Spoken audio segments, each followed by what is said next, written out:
Hi, I'm Ariel Parzinski. I'm a product designer, an overwhelmed working mother of 3 kids under 5, an avid hater of onions, and I created Piki, a mobile app that helps families figure out what to make for dinner.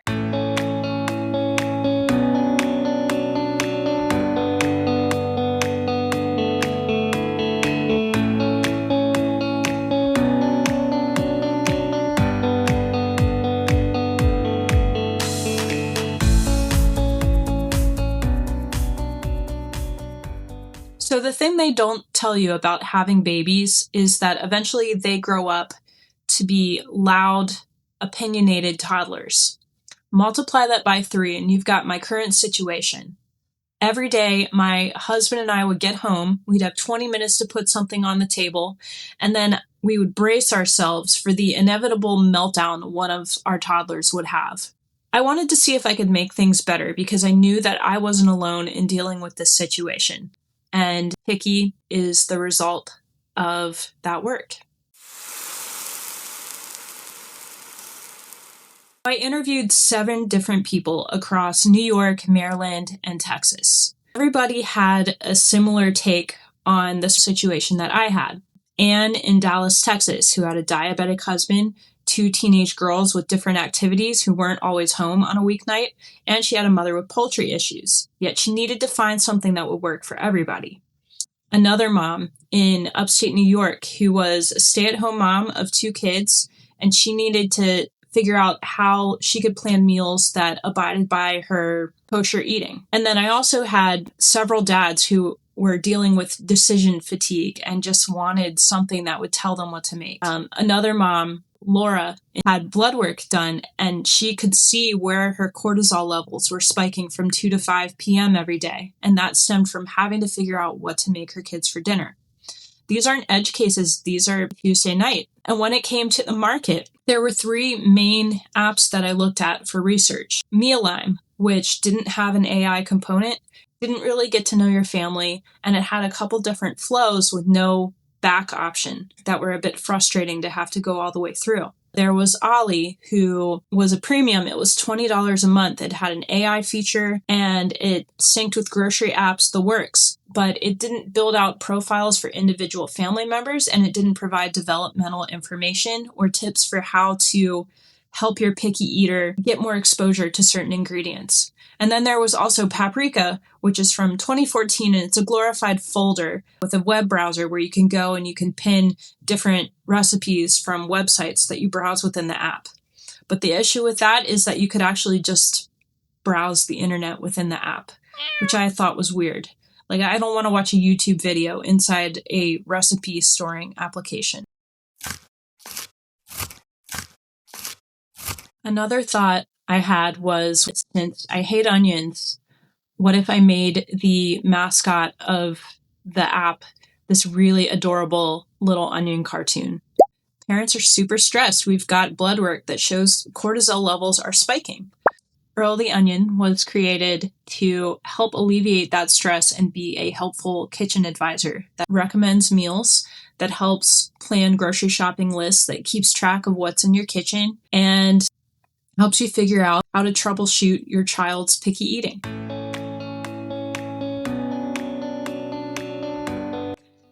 Without further ado, this is Piki. Keep in mind this is a prototype, so not everything works and data is not stored, but hopefully you'll get the idea. All right, so when you first get here, you'll go through this intro flow. Dinner sorted, every meal, everyone happy. It's your family cookbook. You can save recipes, build your collection, come back to the good ones, and use what you have. To give you the full effect, we will start the onboarding. So here we are. Earl is your personal meal planning assistant. I'm going to tell him my name, my age. We're going to pretend I'm 24 and I am female. All right, let's add a couple other people.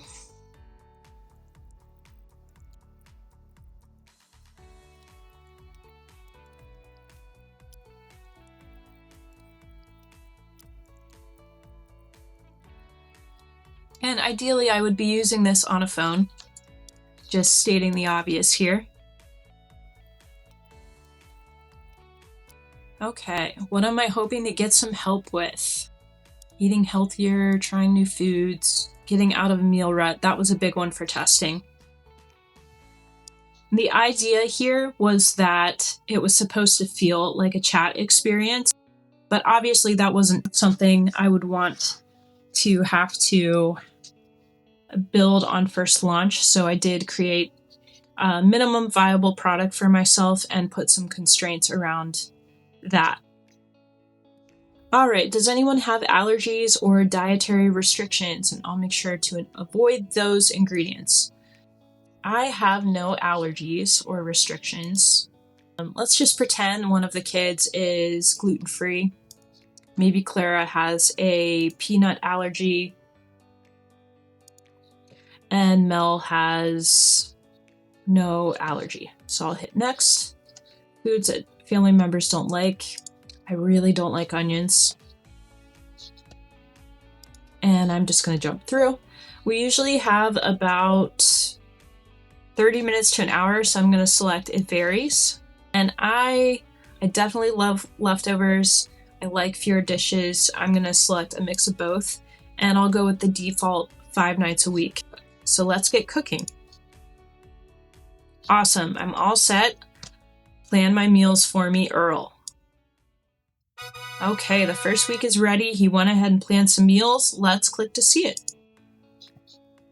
The idea with the onboarding being that there aren't too many steps in it, but you want it to feel like he's kind of getting to know who your family members are.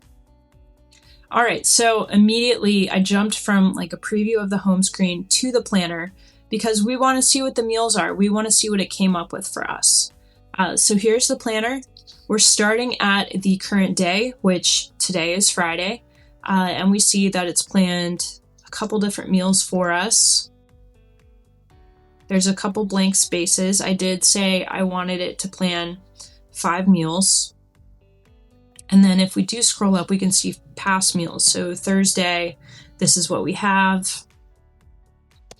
And not only can you see what you had, but you can see who was present.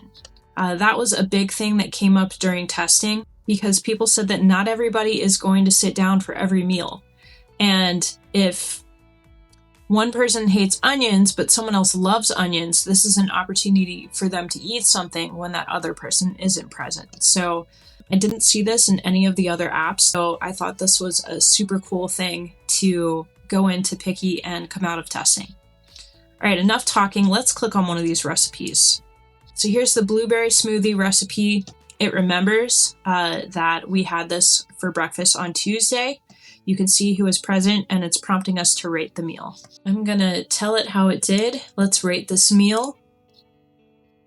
Blueberry smoothie bowl, I'd say it was pretty good. Give it 4 out of 5. And you'll see, since it is my prototype, it's got my hard-coded family, so it's not what I entered during onboarding. Just bear that in mind. We'll say maybe Mia was not present. We'll select continue. There's an option to tell Earl more about the meal if you want, and you can say who liked it. Say Lily was neutral. It's taking notes on what I input. So now next time it recommends something, it's going to have that in mind. Awesome. Okay, let's go back to the planner, and actually let's jump to the home screen. A couple things to go through here. First thing you see is what you're having for dinner tonight. You can click to view the recipe, or if you're really not feeling the meal, something that a lot of people I tested the app with told me they're not always feeling what they planned ahead of time. You have the option to swap the meal. So here's the flow for that. You can tell it who's eating. I added a prompt in here. If you have ingredients expiring in your fridge, it can tell you, and you can tell it to use these ingredients. I'm going to select comfort food and tell it to use these ingredients. And then it's giving me 2 options. So I'll select honey garlic bowls. Honey garlic bowls is on for tonight. And I want to stay on the home screen, so I'm just going to tap out of here. And here it is. All right, it's telling me good evening. It's showing me what's planned for this week. And if I were on a phone, yep, I would be able to swipe. Let's click to Sunday and see what we've got that day. Sunday, we've got roast chicken. Awesome.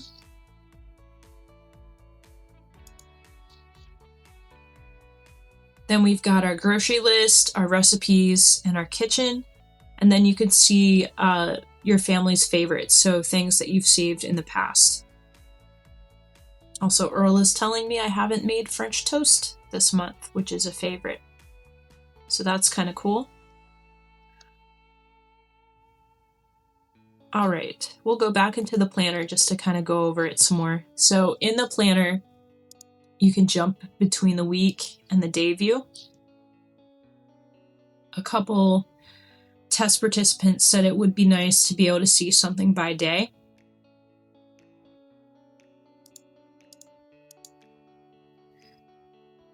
This is a future recipe.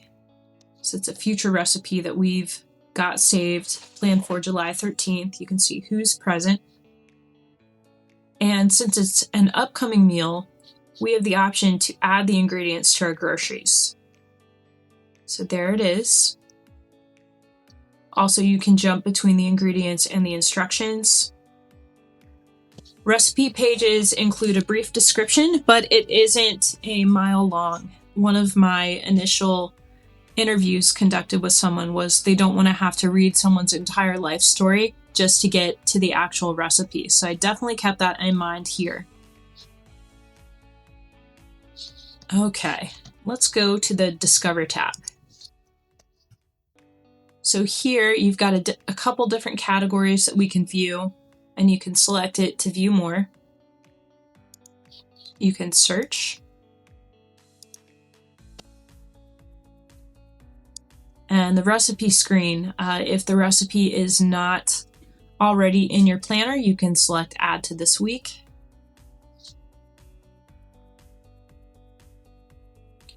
And you'll see that saved recipes have this tag here. One of the other differentiators when it comes to Piki is the Family tab. So not only are you able to set preferences for your family, you're able to set preferences per individual. So we'll go to Sarah's profile. Sarah's supposed to be me right now.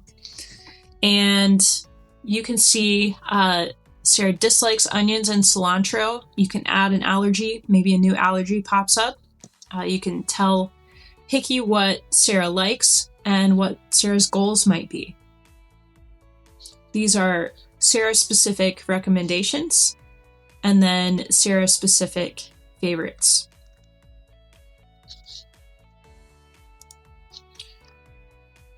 You can add a family member if you want. 2 features that were high on the list of things that were desired actually didn't make the cut of the main navigation. So we've got the grocery list and my kitchen. So why didn't they make it to the main nav? The grocery list is situational. So you're only going to look at it maybe once or twice a week when you're updating the list or when you're shopping. And then the My Kitchen feature was something that some parents said they really wanted to use it and they really needed it and they were super type A and they tracked everything that they had. And then other parents, my fatigued dads, didn't want this feature at all and they said they wouldn't keep it up to date. So I didn't want to have a prime real estate spot for a feature that might not get used. Let's check out the grocery list. Okay, so we can see that we've got 4 meals this week that we need to buy for, and then we've got 2 staples in our kitchen that we need to purchase. Earl's prompting us, you usually buy these, want to add them, and we can. The grocery list can be viewed by different stores. And the groceries are divided into 2 accordions. We've got still needed and purchased. So we still need a couple things.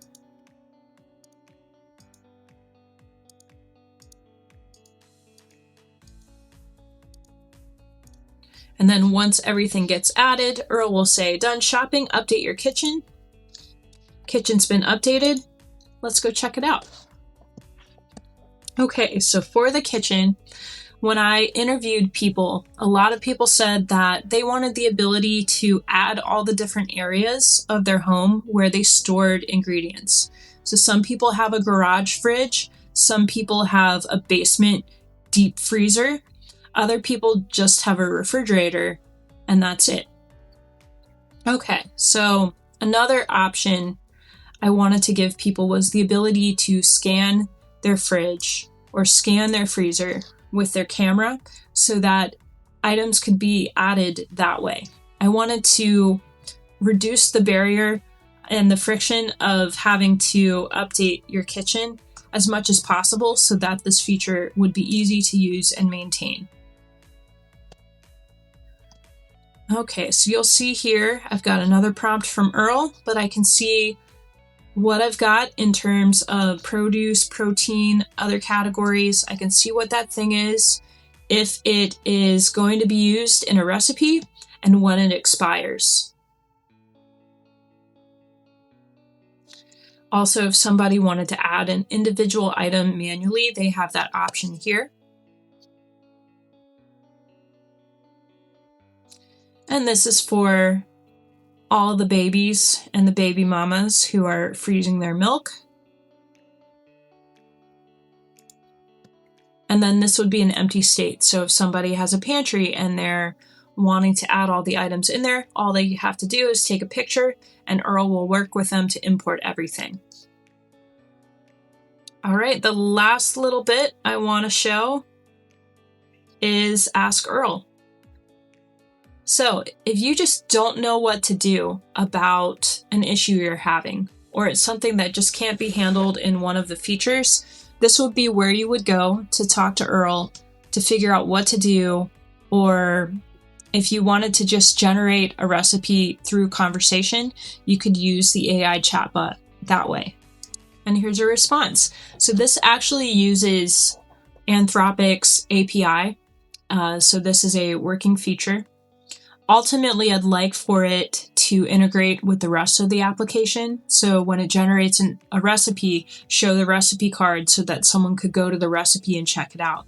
Or if you're telling Earl that you want to add broccoli and cilantro to your grocery list, it will automatically add it via this conversation. I thought for prototype and case study purposes, it'd be more fun to have something that they could actually talk to for a bit. For this project, I wanted to use as many AI tools as it made sense to. Not as my replacement, but as a tool. I used Figma Make and Moonchild for high fidelity wireframe generation.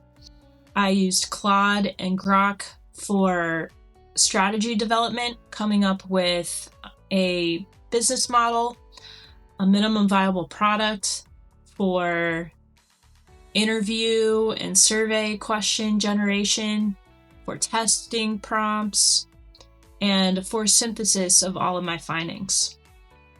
I used Fathom for video recording, synthesis, and ultimately when it became time to build the prototype, I used Claude Code. Work that was still manual, at least it was the case when I was working on it, because the Figma Agents feature came out when I was almost done, was building the design system and applying the design system to the wireframes after I completed testing.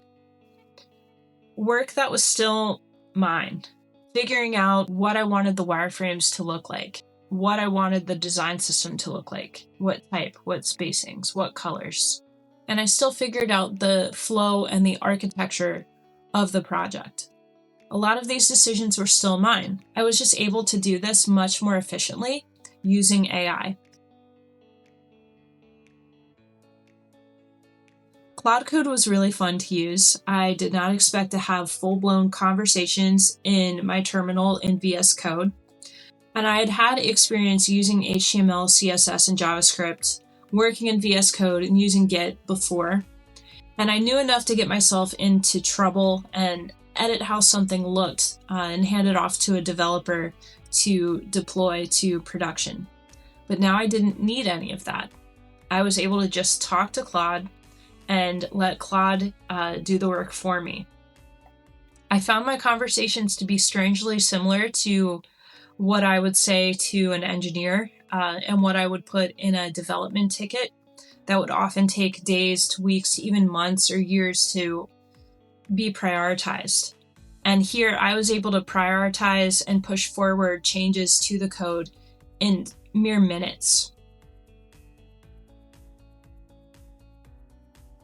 I did find that a lot of these AI tools had a sharp edge and a blunt edge. Tools like Figma, Make, and Moonchild were really good at coming up with wireframes and adhering to best practices.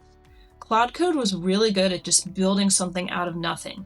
Actually, everything was really bad at adhering to my design system, and I had to employ things like skill MD files, and I used Claude to generate a lot of my own, and I borrowed some from others that I found online, and this helped really enforce that adherence of Claude Code to my design system. So I wasn't blowing my tokens and my usage credits on trying to get it to adhere to the same thing constantly.